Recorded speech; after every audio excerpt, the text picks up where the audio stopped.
Assalamualaikum warahmatullahi wabarakatuh. Waalaikumsalam warahmatullahi wabarakatuh. Memulai pelajaran, lebih baik ketua menyiapkan kelas ini terlebih dahulu. Silakan Reza untuk menyiapkan. Pak duduk siap. Berdoa. Doa selesai. Baik.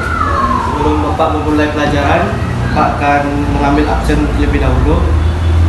Yang pertama Reza Ginting, Terima. Muhammad Arifki, Yodan, Afwan Mubarak. Baiklah, hadir semua.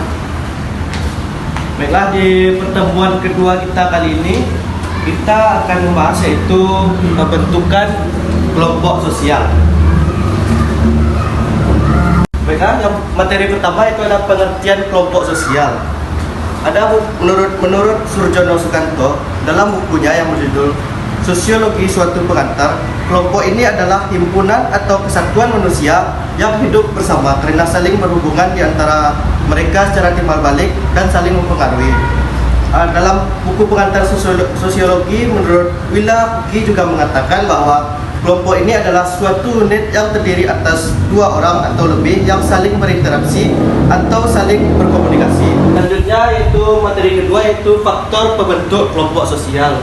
Silahkan Reza untuk dibacakan saja apa saja faktor-faktornya. Yang pertama yaitu kedekatan, yang kedua kesamaan, dan kesamaan dibagi menjadi tiga, yaitu kesamaan kepentingan, kesamaan keturunan, dan kesamaan nasib. Terima kasih Reza. Faktor pembentuk kelompok sosial yang pertama yaitu ada kedekatan. Kedekatan, pengaruh tingkat kedekatan atau keadaan geografis terhadap keterlibatan seseorang dalam sebuah kelompok tidak bisa diukur. Yang kedua yaitu ada kesamaan. Kesamaannya itu pembentuk kelompok sosial tidak hanya tergantung pada kedekatan fisik, tetapi juga kesamaan antara anggota-anggotanya. Kesamaan itu juga terbagi tiga, yaitu ada kesamaan kepentingan. Dengan adanya dasar utama adalah kesamaan kepentingan, maka kelompok sosial ini akan bekerja sama demi mencapai kepentingan yang sama tersebut. Yang kedua yaitu ada kesamaan keturunan. Kesamaan keturunan, sebuah kelompok sosial yang terbentuk atas dasar persamaan keturunan biasanya orientasinya adalah untuk menyambung tali persaudaraan. Yang ketiga yaitu yang terakhir ada kesamaan nasib. Kesamaan nasib, dengan kesamaan nasib, pekerjaan, profesi, maka akan terbentuk kelompok sosial yang mewadahi untuk meningkatkan taraf maupun kinerja masing-masing anggotanya. Selanjutnya yaitu materi ketiga ada ciri-ciri pembentuk kelompok sosial. Silahkan Rifki, apa saja itu ciri-ciri pembentuk kelompok sosial itu? Baik, ciri-ciri dan terbentuknya kelompok sosial itu yang pertama, setiap anggota kelompok sadar bahwa ia tergabung dalam suatu kelompok. Yang kedua, adanya hubungan timbal balik antar anggota kelompok. Yang ketiga, adanya faktor pengikat antar anggota. Yang keempat, antar anggota memiliki struktur atau pola perilaku yang sama. Dan yang kelima yaitu bersistem dan berproses. Baik, terima kasih Rifki. Jadi ciri-ciri pembentuk kelompok sosial itu yang pertama adalah setiap anggota kelompok sadar bahwa ia tergantung dalam suatu kelompok. Pengertian dari kelompok ini salah satunya ada interaksi. Maksudnya, mereka tergabung dalam kelompok tersebut, sadar untuk saling berinteraksi supaya tujuan kelompok dapat tercapai. Yang keduanya ada saling hubungan timbal balik antar anggota kelompok. Antar anggota kelompok harus memiliki hubungan timbal balik supaya tujuan dapat tercapai. Jadi mereka yang tergabung di dalam kelompok saling mendapatkan feedback tersebut. Yang ketiga adanya faktor pengikat antar anggota. Meskipun antar anggota terdiri dari berbagai suku, karakter, dan latar belakang, tapi kelompok sosial itu selalu memiliki suatu kesamaan antar anggotanya. Misalnya, memiliki tujuan yang sama. Selanjutnya itu antar anggota memiliki struktur atau pola perilaku yang sama. Suatu kelompok memiliki ciri khusus yang membuatnya berbeda dengan kelompok lainnya. Nah, struktur atau pola perilaku termasuk faktor pembeda yang cukup penting ada dalam suatu kelompok sosial. Selanjutnya yang terakhir ada bersistem dan berproses. Kelompok sosial terbentuk dalam jangka waktu tertentu. Selanjutnya yang keempat itu ada tipe-tipe kelompok sosial menurut para ahli. Mungkin silahkan Afwan bisa tolong untuk menjelaskannya. Baik, terima kasih kepada Bapak. Saya akan membacakan tipe kelompok sosial menurut Pak ahli. Para ahli yang pertama yaitu Emil Durkheim. Durkheim mengklasifikasikan kelompok sosial menjadi dua, yaitu solidaritas mekanik dan organik. Yang pertama, solidaritas mekanik berarti tidak ada pembagian kerja di dalam suatu kelompok. Yang kedua, solidaritas organik, berarti sudah ada pembagian kerja. Selanjutnya, ahli yang kedua yaitu Ferdinand Tonis. Klasifikasi sosial selanjutnya menurut pendapat Tonis yaitu membagi kelompok sosial menjadi dua juga, yaitu Gesellschaft dan Gemeinschaft. Yang pertama, Gesellschaft atau Patembayan merupakan kelompok sosial formal atau resmi.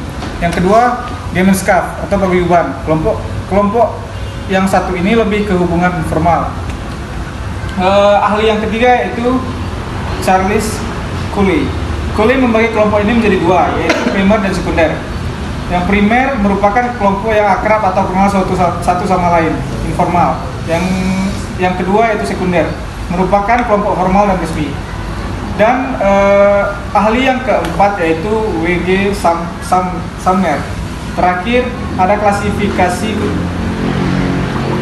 ia mengungkapkan dua klasifikasi yaitu in-group dan out-group.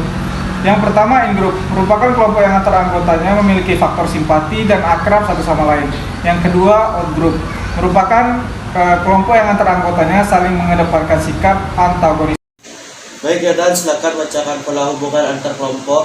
Baik, akan saya sampaikan pola hubungan antar kelompok.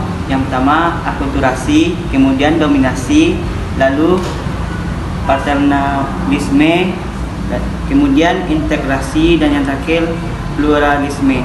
Terima kasih Yodan telah menjelaskan dan menyebutkan pola hubungan antar kelompok. Yang pertama itu ada akulturasi. Akulturasi itu adalah gabungan dari dua kebudayaan, tapi masih ada sisa-sisa kebudayaan masing-masing.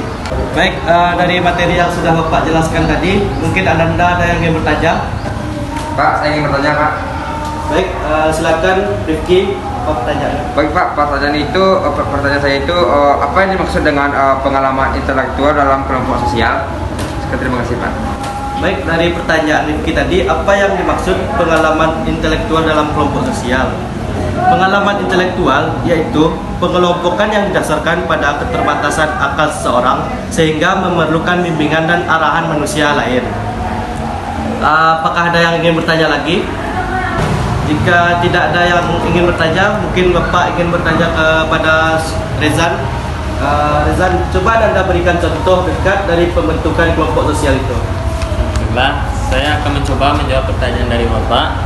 Jadi, contoh proses pembentukannya adalah mahasiswa yang berasal dari kota tertentu, misalnya sedang kuliah di kota Jakarta, dan membentuk suatu kelompok sosial berdasarkan kedekatan asal. Sekian Pak. Baik, bagus jawaban Rezan tadi. Selanjutnya Bapak akan menyimpulkan pada pertemuan kita kali ini. Kesimpulannya, kelompok sosial tersebut adalah himpunan atau satu kesatuan manusia yang hidup bersama dan adanya hubungan di antara mereka. Hubungan tersebut di antara lain menyangkut hubungan timbal balik yang saling memengaruhi dan suatu kesadaran yang saling tolong-menolong serta adanya organisasi antara anggotanya. Strategi untuk membantu kelompok sosial yang negatif sesuai tipe kelompok diantaranya dengan menciptakan perasaan yang dimiliki sesama manusia, menciptakan kepekaan terhadap lingkungan, mendorong partisipasi dan kontribusi terhadap masyarakat, menghargai perbedaan pendapat, dan mendorong untuk berkomitmen terhadap hal-hal yang positif. Baiklah, sekian pertemuan kita kali ini. Bila ada Bapak salah kata atau ucapan, mohon dimaafkan. Wabillahi taufiq wal hidayah. Wassalamualaikum warahmatullahi wabarakatuh. Waalaikumsalam warahmatullahi wabarakatuh. Terima kasih Bapak. Terima kasih Pak.